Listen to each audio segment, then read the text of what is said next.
World Ventures is becoming a magnet for success because it's basically the nature of what we're all about.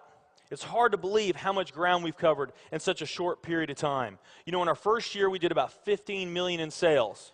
Our second year, we closed out right at $50 million. That's over a 320% increase in our second year. And we are totally convinced that we will clear in our third year $100 million. And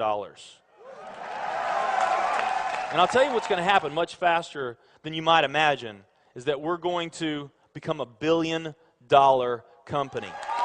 And some of you, especially the people newer to our company, you might find that hard to believe, or you think, you know, it's pretty outrageous goal. If you've really taken the time and you've studied companies that have achieved that level of success, what you found is that it's rare that a company that invents a brand new product or introduces into a brand new product segment has that type of success. What's more common, where you see these companies that achieve this mega success, it's companies that enter an industry that's already very, very large, also very competitive.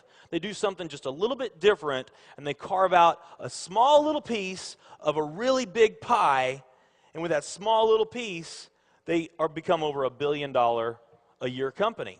A great example of that is Cheesecake Factory. I mean, we all know how competitive and how big the restaurant business is. And Cheesecake Factory, they're not doing something that much different than everybody else. They're doing things just a little bit different. But they are a super success in business today. One of my favorite examples is Starbucks. I mean, how long has the coffee industry been around, and how big is the coffee industry? Okay, I mean, how many companies sell coffee? Starbucks, doing it just a little bit different. They carved out their piece, and now they're a multi-billion-dollar company. And I got a little demonstration that I want to show you that I think is kind of fun. The coffee industry is $100 billion. So $100 billion every year is spent around the world on coffee.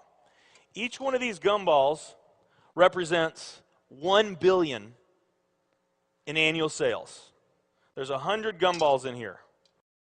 This is the coffee industry. So Starbucks, if they want to, let's say they're brand new and they're starting out, and they've got this goal to become a billion-dollar company, they need to carve out 1% of that pie. So they would need to have this much of that pie, 1%. So it's really, you know, a small percentage of this overall pie. They've been more successful than that. 2, 3, 4, 5, 6, 7, 8. They do about $8 billion in sales. That's a pretty significant portion of the entire worldwide global sales of coffee. The nutrition industry is $226 billion every year is spent on nutrition. So again, each one of these gumballs represents $1 billion in sales.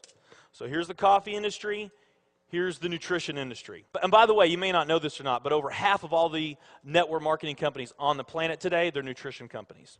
Now let's talk about the travel industry. We need a bigger base here. All right, here's the travel industry.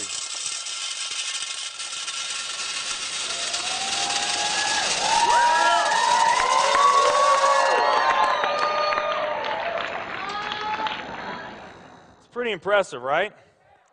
Well, it doesn't stop there.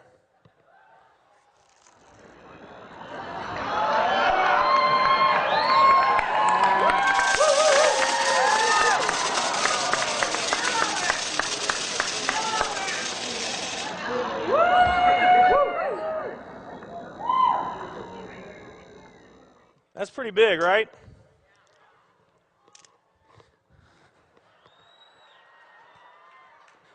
There's more.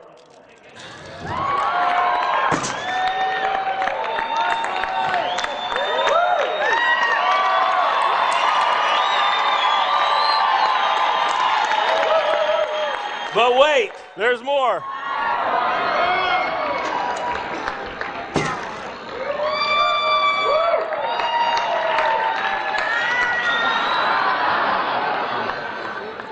And one more.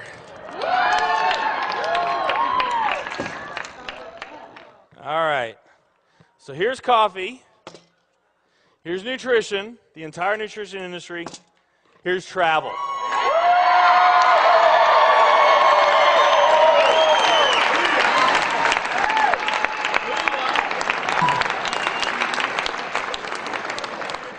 Travel industry is $7 trillion every year spent on travel.